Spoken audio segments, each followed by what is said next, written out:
Welcome back to the Spinfast YouTube channel, guys, and we've got something very special for you. Some of you might have noticed that Steele Davis and Eric Konatzny just have been visiting us here in Hanover, Germany. And today I'm going to present you a little interview that we've been recording afterwards with Steele, because there's so many new stuff going on in his universe. New Bell motor, whatever, he's switching to 6S, and of course the whole discussion about the Fatshark Terminator edition. Stay for the next 25 minutes. You're gonna get all your answers from Steele directly, and enjoy the video.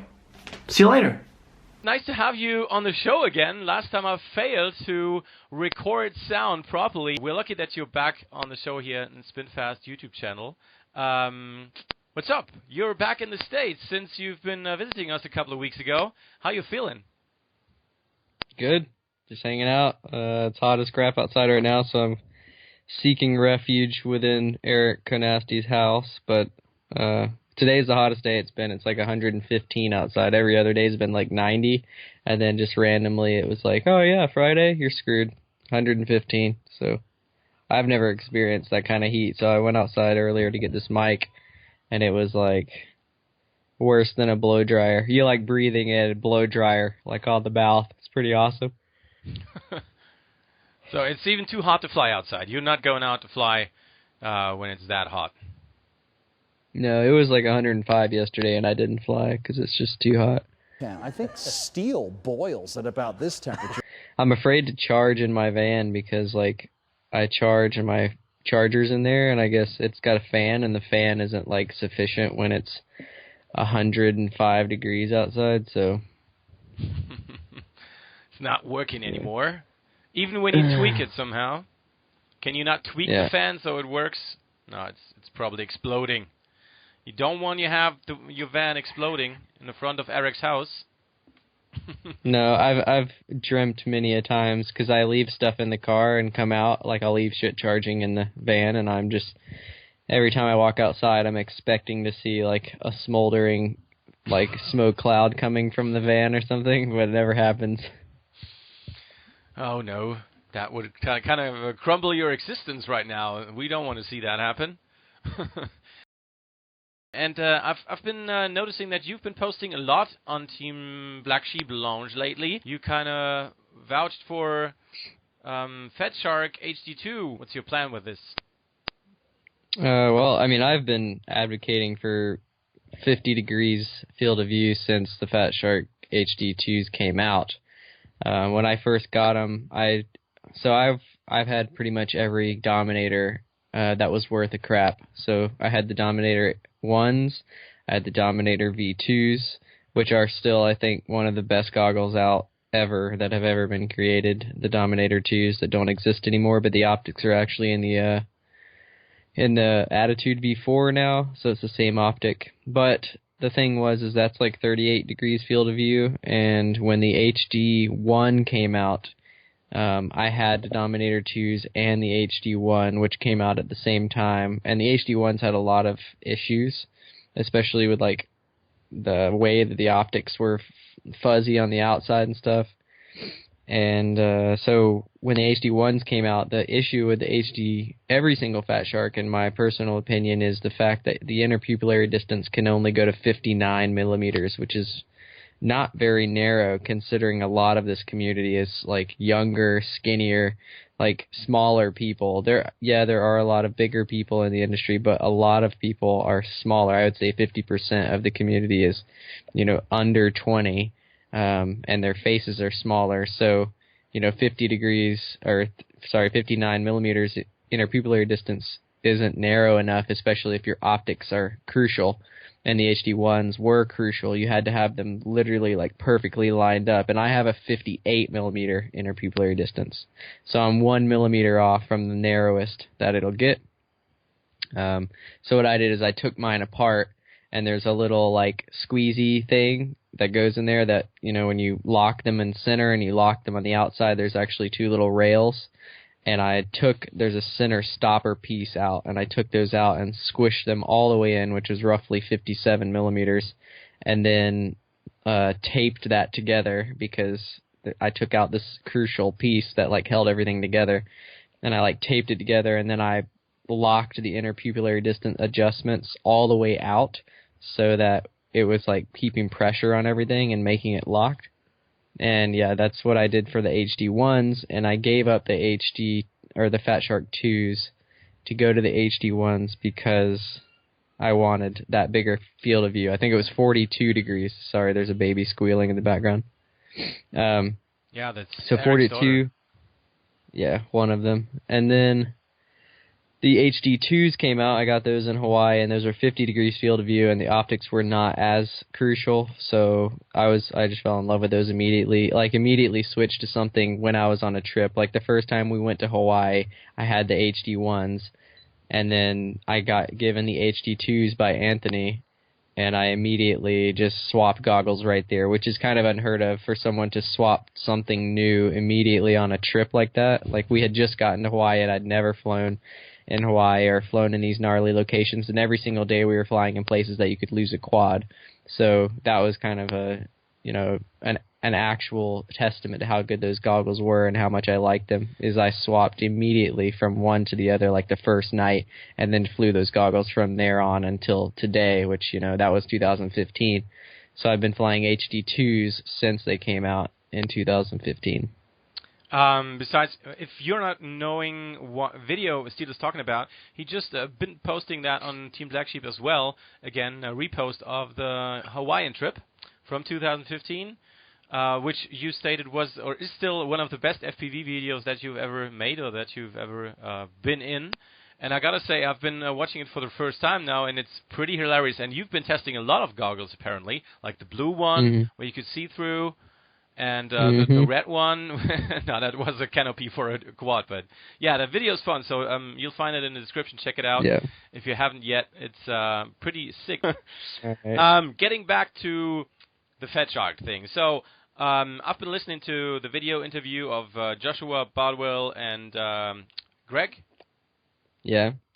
And many people think that Fatshark is stubborn and doesn't listen to its customers. What's your opinion on that? Do you really think that if enough people will be found to get this thing on the market, will they be listening in advance to change simple things, exactly like the power button or other stuff? Do you think it's going to happen?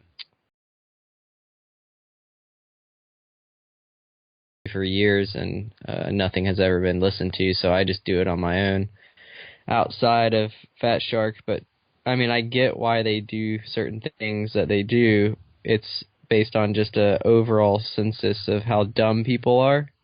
You have to engineer everything in this world to essentially accommodate idiots.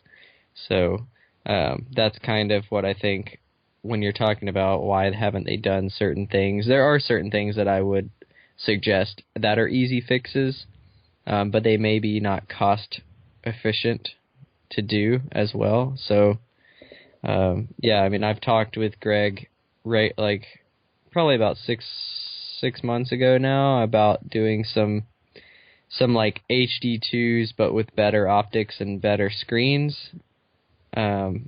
Essentially like a wider field of view OLED screen and stuff like that. But I mean, from what I've been told and talking to other people, the drivers for the OLED screens, and especially depending on what type of OLED screen you get, it won't fit into the typical mold of a Fatshark.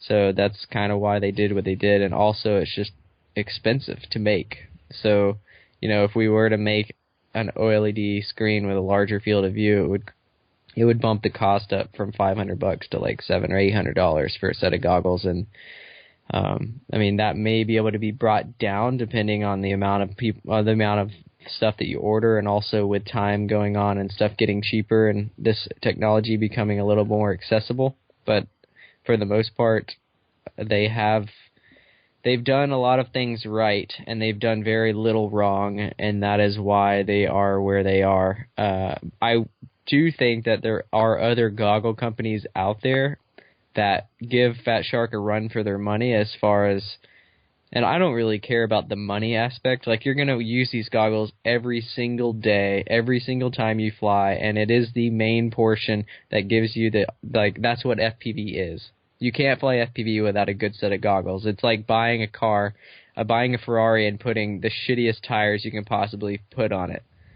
That's essentially the equivalent. You're touching the road every single day. You're doing this stuff every day. If you have shitty tires, I'm sorry, but they're either not going to last, or they're going to explode at 50 miles an hour, or they're going to cause you to crash the car. So there's so many things that goggles do, and that's the one thing that you make an investment by buying goggles. So to me, back in the day when there was an option of buying, like there was a company called Zeiss that made these little goggles that essentially were made for movies, but they worked well, and Trappy ended up using them with they made a Fatshark, or sorry, not a Fatshark, but a ski goggle modification. So they got legitimate ski goggles and put these Zeiss goggles in them. Yeah. But the problem with the Zeiss goggles was not only were they like $1,000, but they were also externally, you couldn't put a module inside of it to have video reception, so you had to run an external ground station, which, back when I started flying FPV, yeah, it was really expensive, like $800, I think it was $850 for those goggles. And then you had to buy a receiver, and then you had to buy the ski goggle modification, because the stock ones had so much light leak and all that stuff. So you were looking at spending over $1,000 for a set of goggles that wasn't as portable and as nice as the Fatshark. They were nicer, I think, at the time compared to the Dominator 1, but the inconveniences made them not worth the price. So that was like the reason why I didn't end up going with those, and I found the Dominator 1s. But, it was a big like bite into the wallet when you spent $500 on a set of goggles and you got them. And back in the day, I'm not going to lie, but the Fatshark stuff was quality, but, when you're spending $500 and you're new into an industry, but you're, like, I'm used to, like, I don't know if a lot of people know I do car stuff. I've modified cars, and I've been into musical instruments my whole life, so I know what quality should feel like, and I expected more for the amount of money that I was spending when I got the HD, or just the Dominator 1s. But with that said, it was, it was kind of newish, and I'm pretty sure it was like, a fairly, they weren't new, but they were getting around to making more quality and more mass production and being able to make things better. So that was like the start of it. But I think they've refined the hell out of what they have. I would change some stuff, like I get the on-off button.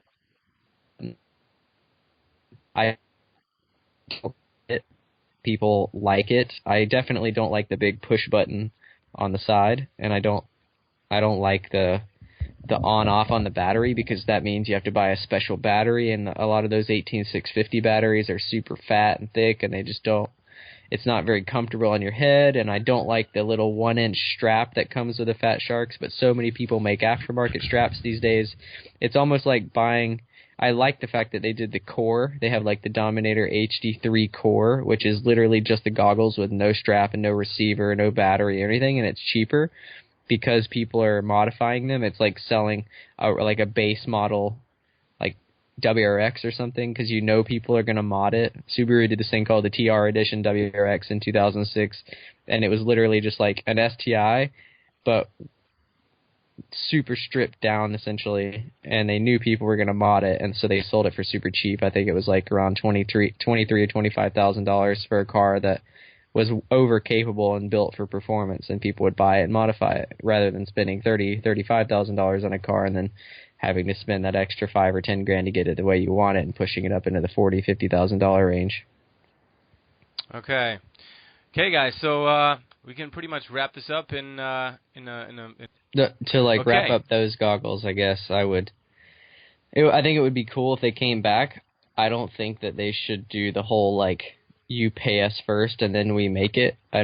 If there's a demand for it, obviously just make it and people will buy it. I don't think that OLED or the HDOs, I don't see a lot of them in the wild. I see a lot of top pilots using them because they got them for free. But I don't see a lot of them out in the world, and I think the reasoning is because not only are they $500, but it looks like a step in the wrong direction as far as the field of view is concerned. When you go from, you're increasing field of view over the last 2 or 3 years, and then all of a sudden you go back to almost half of what you had, it looks bad. And people are going to cry and say, oh, well, when the field of view is smaller, then you don't have to use your eyes as much. Well, that's why I don't use head play goggles, because that was the reason. I don't like box goggles, because you have to look around to see what the screen, see around. You want to kind of focus in the middle, but at the same time, the bigger field of view, I personally think is better. And I think the sweet spot is between 45 and 50. Give or take a couple of degrees here or there. I could get away with 48. I could get away with 45. The HD3s are great goggles. 45, yeah. But 50 is just, it's a good number. Why not? Good. Thank you for that answer. And I'm pretty sure a lot of people will be kind of hesitating or still hesitating to buy the HDOs. I've seen them on a couple of races now, pretty frequently, so I would say 10-15% are using the HDOs already.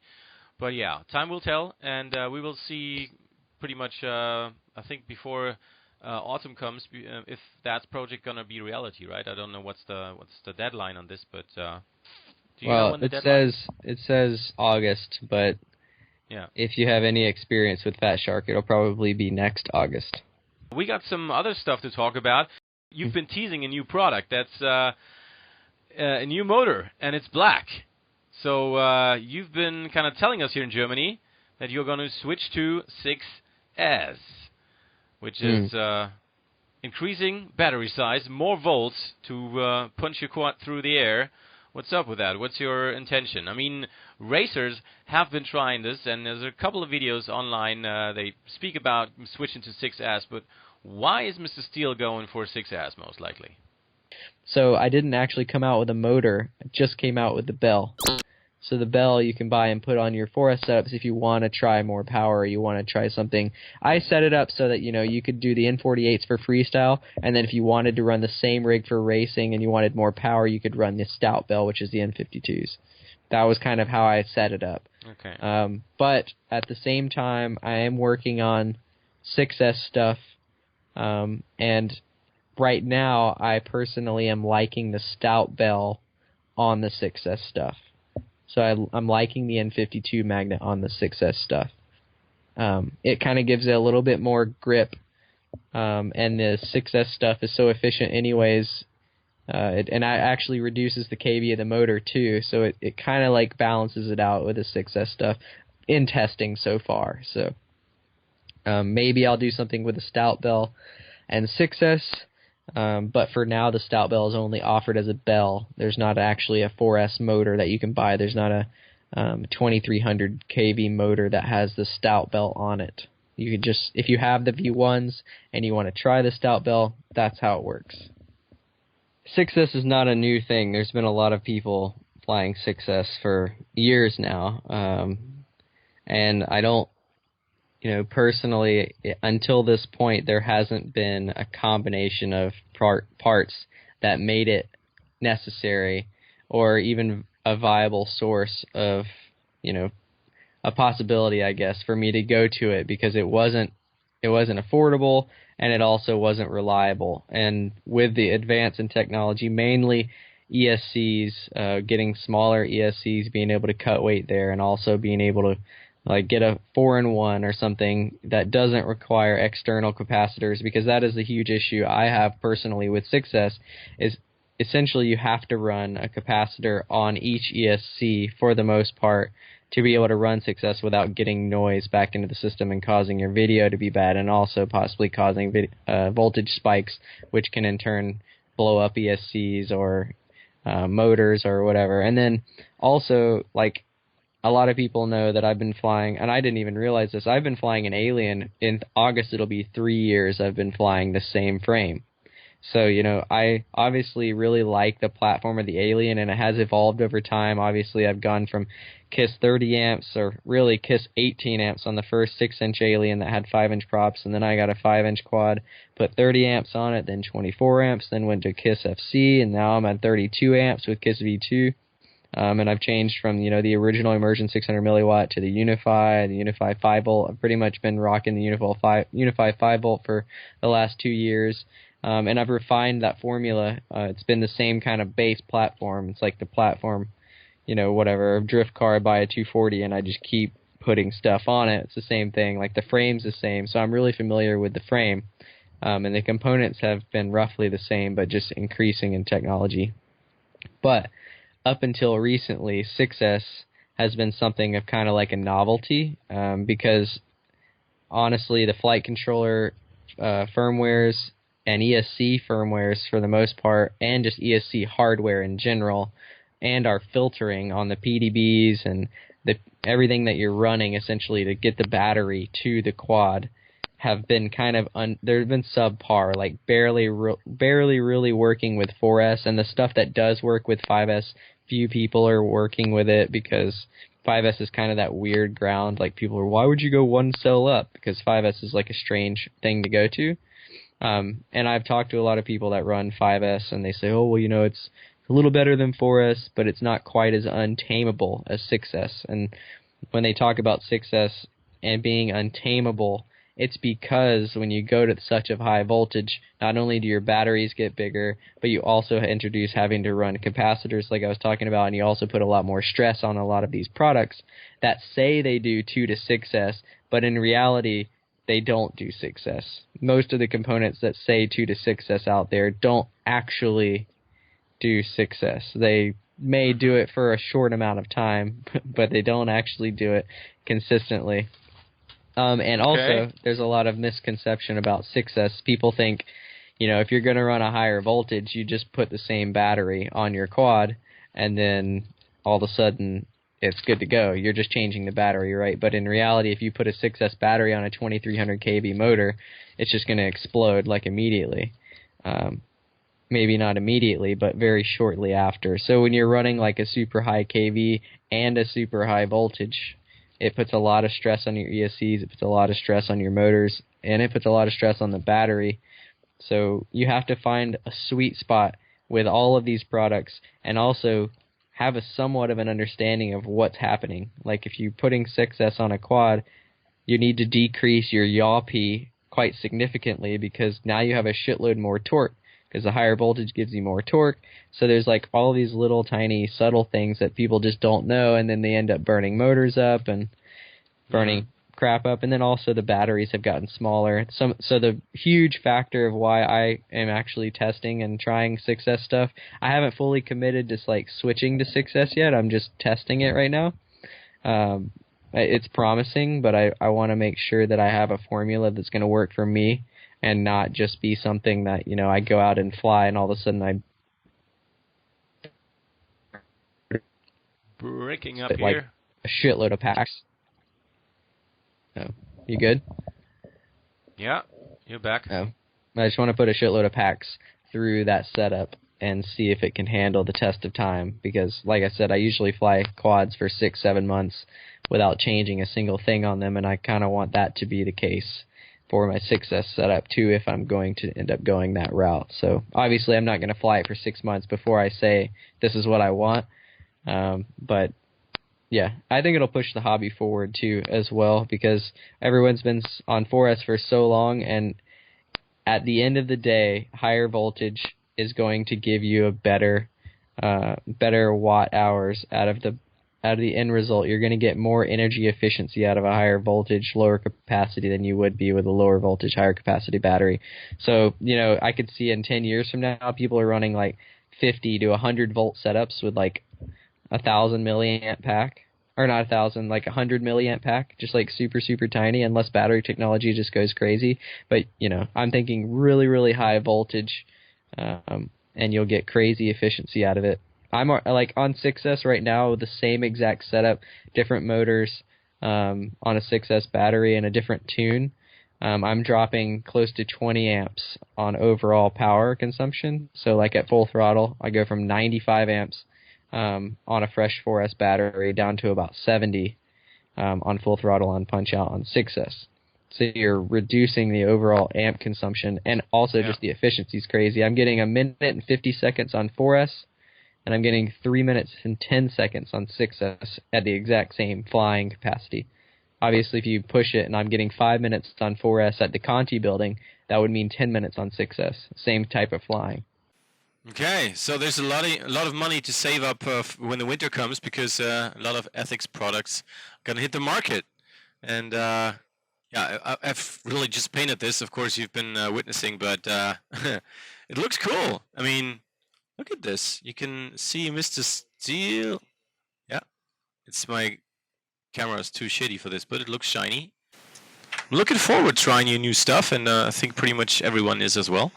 That's kind of an outlook for the rest of 2018. Thank you, Steele Davis, for hanging around here on Spinfast YouTube, and we'll be probably having a little short clip of your footage that you've been collecting in Germany, and we'll put it right here after this little video, so you can check it out and see where Steele has been flying, where we've taken him to, dinosaurs and zombies and whatnot.